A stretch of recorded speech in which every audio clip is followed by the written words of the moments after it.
long-term storage fees, higher sales and closing fees, absurd Q4 storage fees, brand registry program, brand restrictions, inauthentic claims, items sold as new and suspensions, poor or incompetent Amazon customer service support, lowballers, mega sellers. Amazon FBA is not worth it anymore.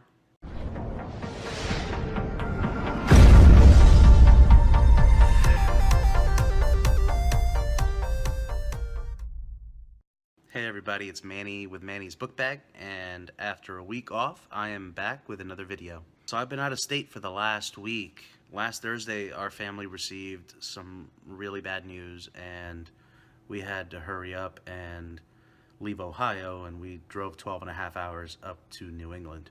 We spent a week in the Massachusetts, New Hampshire area, and it was really to be close to family during a really tough time. It was a very long, difficult, and sad trip, but something about traveling across the country and going up to New England is something really beautiful. Check it out.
Back. It's early, it's Friday morning, and everyone's just kind of taking a chill day, catching up, unpacking, doing laundry, catching up with life, bills, things like that.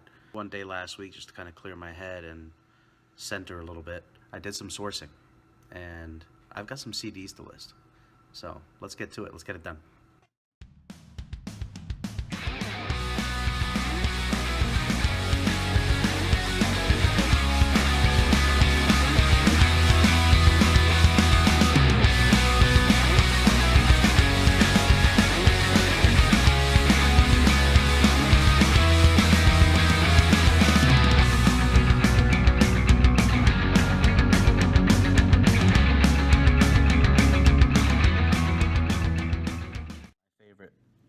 it's time to replace the stickers. All right, let's get back to it.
And that's it. Easy to do. 62 CDs in a little under 20 minutes. And that's all I'm doing today. Now that that's done, let's talk about what today's video is all about. Yesterday in one of the Facebook groups, we got into a really good conversation about Amazon FBA with the sales being down and all of the new hurdles that we have to climb through and the new fees and the loss in profit, if it's still worth it or not. I gave the group an analogy of Amazon FBA giving us this big turducken layer after layer of new obstacles. We have those long-term storage fees, the increased closing fees and costs, along with all the other seller concerns that I've already listed before. And it's making it very hard to make money. And it's certainly making it harder for a new seller to break into the business. But that doesn't mean that Amazon FBA is still not the single best platform out there. Certainly still the best thing for me, and I'm going to use it until it isn't. Take my situation, for example. Emergencies come up. Not too many years ago, I was a manager in the restaurant business. Let's take this past week and use that business model as an example for what I would have had to do. I get a call. It's not good news. I have to call my boss. I have to probably call his boss. I have to call human resources. I have to find out about bereavement pay. I have to find out how many days I can be away. I have to make arrangements before I can actually take care of what's actually important. By being an entrepreneur and selling on Amazon FBA, I don't have those issues. I was able to take care of what was important. I didn't have to clear it or get permission from anyone else. I had, at the very least, that kind of freedom that I never had before. And for me, that is still the #1 reason why Amazon FBA is a critical part of my business. The time freedom to be able to handle my business, take care of my personal life, my family, and my loved ones as I choose. We all value different things, but for me, that holds a much greater value because of where I came from. But how do you feel about what's going on with Amazon FBA? Is it still worth it for you? Although I know the transition is difficult, comment on some of the things that you've done to be able to transition and adjust within your business to still make it work.